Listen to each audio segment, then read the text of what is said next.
കാന്തപുരവും മറ്റേ ഇ.കെ. വിഭാഗവും തമ്മിൽ ഐക്യപ്പെടാൻ തീരുമാനിച്ചിരിക്കുന്നു. അതിനൊരു ഫോർമാലിറ്റി മാത്രമേ ബാക്കിയുള്ളൂ. രണ്ടു കൂട്ടർക്കും അതിന് സമ്മതമാണ് എന്ന് പറയുന്നു. കാന്തപുരം ഒരു കേരള ഹ്യൂമാനിറ്റിയോ അങ്ങനെ ഒരു യാത്ര കേരളത്തിൽ നടത്തിയില്ല. ആ യാത്രയിൽ എനിക്ക് തോന്നുന്നു BJP നേതാക്കളൊഴിച്ച് ബാക്കി എല്ലാവരും കയറി ഇറങ്ങുകയും ചെയ്തു. BJP മാത്രമായിരുന്നു ബാക്കി. അപ്പോൾ കാന്തപുരം നോക്കുമ്പോൾ പ്രധാനമന്ത്രിയെ ചെന്ന് കണ്ടു കഴിഞ്ഞാൽ ഞങ്ങൾ BJPക്ക് എതിരല്ല, അനുകൂലമാണെന്നല്ല, എതിരല്ല എന്നൊരു മെസ്സേജ് കൊടുക്കാൻ പറ്റും. ആ മെസ്സേജ് കാന്തപുരം കൊടുക്കുമ്പോൾ അത് സമസ്തയിലെ AP വിഭാഗത്തിൻ്റെ ഒരു മെസ്സേജായിട്ടല്ല പോകുന്നത്, മൊത്തം മുസ്ലിങ്ങളുടെ ഒരു മെസ്സേജായിട്ടാണ്. കാര്യം കാന്തപുരം കേരളത്തിലെ മൊത്തം മുസ്ലിങ്ങളുടെ അട്ടിപ്പേറാവകാശിയാണോ എന്ന് ചോദിച്ചാൽ അല്ല. പക്ഷേ ഈ സമയത്ത് കാന്തപുരം പറയുന്ന കാര്യം മൊത്തം മുസ്ലിം സമുദായത്തിന് വേണ്ടിയിട്ടാണ് എന്നൊരു ധ്വനി വരും. അപ്പോഴാണ് ഞാൻ ഈ പറഞ്ഞ ഞങ്ങൾ BJPക്ക് എതിരല്ല എന്നൊരു സിഗ്നൽ പോകുന്നത്. അനുകൂലമാണ് എന്നൊരു സിഗ്നൽ ഇല്ലതാനും. ഈ എതിരല്ല എന്ന് പറയുന്നത് അനുകൂലമാണ് എന്ന് പറയിക്കാൻ പ്രധാനമന്ത്രി അടക്കം BJPക്കാർ വിചാരിച്ചാൽ സാധിക്കുകയും ചെയ്യും. ഈ സാധ്യതകളുടെ കലയാണ് രാഷ്ട്രീയം എന്ന് പറയുമല്ലോ. അതെ, രാഷ്ട്രീയത്തിൽ സാധിക്കാത്തതായിട്ട് ഒന്നുമില്ല. ഞാനിത് ഇതിനു മുമ്പ് പറഞ്ഞപ്പോൾ എൻ്റെ സുഹൃത്തുക്കളടക്കം ഒരുപാട് പേര് ദേഷ്യപ്പെടുകയും നിരാശരാവുകയും ഒക്കെ ചെയ്തു. കേരളത്തിൽ ഒരു സ്റ്റേബിൾ കോയിലേഷൻ എന്ന് പറയുന്നത് ഇപ്പോഴത്തെ അവസ്ഥയിൽ കഴിഞ്ഞ കുറേ കാലങ്ങളായിട്ട് രാഷ്ട്രീയ സ്ഥിരതയില്ലാതെ കേരളത്തിൽ നിൽക്കുന്നു.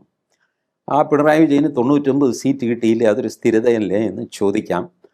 ബട്ട് അതൊരു ലെജിസ്ലേറ്റീവ് സ്റ്റെബിലിറ്റി ആകുന്നുള്ളൂ, സോഷ്യൽ സ്റ്റെബിലിറ്റി ആയിട്ടില്ല. സൊസൈറ്റി സ്റ്റേബിൾ ആകണമല്ലോ. ഭരണം സ്റ്റേബിൾ ആകുന്നത് ഒരാൾക്ക് നല്ല ഭൂരിപക്ഷം കിട്ടിക്കഴിഞ്ഞാൽ ഭരണം സ്റ്റേബിളായി നമുക്ക് പറയാം. സൊസൈറ്റി സ്റ്റേബിൾ അല്ല കേരളത്തിൽ. സൊസൈറ്റി സ്റ്റേബിളാകാൻ കേരളത്തിൽ ഇപ്പോൾ ആവശ്യം ഒരു BJP മുസ്ലിം ലീഗ് കൂട്ടുകെട്ടാണ്. അത് ഇപ്പോൾ ഉള്ള മറ്റ് കോമ്പിനേഷനുകളെക്കാളും സ്റ്റേബിളായിരിക്കും. ഭരണപരമായും സ്റ്റേബിളായിരിക്കും, സാമൂഹ്യമായും സ്റ്റേബിളായിരിക്കും. BJP കാശ്മീരിൽ PDPയുമായിട്ട് കൂട്ടുകൂടിയതാണ്. PDP മുസ്ലിങ്ങളിലെ വലിയ തീവ്ര മുസ്ലിം പാർട്ടിയാണ് PDP. പക്ഷേ BJP അവരുമായിട്ട് കൂടി, അത് ഫെയിലായി എന്നുള്ളത് വേറെ കാര്യം.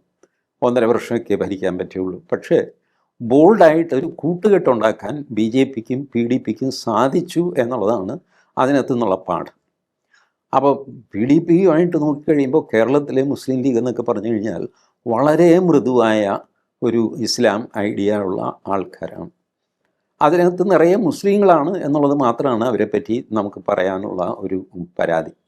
മറ്റാരെയും അതിനകത്ത് കയറ്റുന്നില്ല, അഥവാ കയറുന്നില്ല, മടിച്ചു നിൽക്കുന്നു.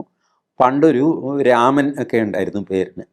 ഇപ്പോൾ രാമനും ഇല്ല, കൃഷ്ണനും ഇല്ല. പക്ഷേ അവരൊരു ഔട്ട്റീച്ച് നടത്തുന്നുണ്ട്.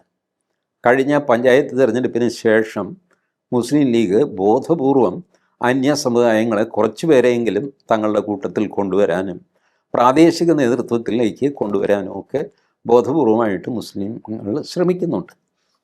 അപ്പോൾ ഇതിൻ്റെ ഒരു എക്സ്ട്രീം സ്റ്റെപ്പായിട്ടാണ് ഞാനിത് സങ്കല്പിക്കുന്നത്, ഒരു BJP മുസ്ലിം ലീഗ് കൂട്ടുകെട്ട്. അതിൽ ഈ പറഞ്ഞ മാധ്യമവിരുദ്ധന്മാർക്ക് മാത്രമേ പ്രയാസം ഉണ്ടാവുള്ളൂ. ഗ്രൗണ്ട് ലെവലിൽ വലിയ പ്രയാസമൊന്നും ഉണ്ടാവില്ല. കാരണം രാഷ്ട്രീയ പാർട്ടികൾ അങ്ങോട്ടും ഇങ്ങോട്ടും കൂട്ടുകൂടുന്നതൊക്കെ സ്വാഭാവികമാണ് രാഷ്ട്രീയത്തിൽ. അത് അങ്ങനെ വേണം കാണാൻ. അല്ലാതെ ഇത്രയും കാലം നമ്മൾ BJP ഒരു ഭീകരജീവിയായിട്ട് ജനങ്ങളുടെ മുമ്പിൽ കാണിച്ചു, ഇപ്പോൾ അതങ്ങനെ അല്ല എന്ന് പറയുന്നത് എങ്ങനെയാണ്? ഇങ്ങനെയൊക്കെയുള്ള ചിന്ത അതിൻ്റെ ആവശ്യമില്ല. When you realise the truth you will discard the falsity. നുണയായി എന്ന് ബോധ്യപ്പെട്ട് കഴിഞ്ഞാൽ പിന്നെ ആ നുണയെ ഉപേക്ഷിക്കണമല്ലോ. അപ്പോൾ അത്രയും വിചാരിച്ചാൽ മതി. അതിൽ വലിയ ഞെട്ടലൊന്നും മാധ്യമങ്ങൾക്ക് വേണ്ട.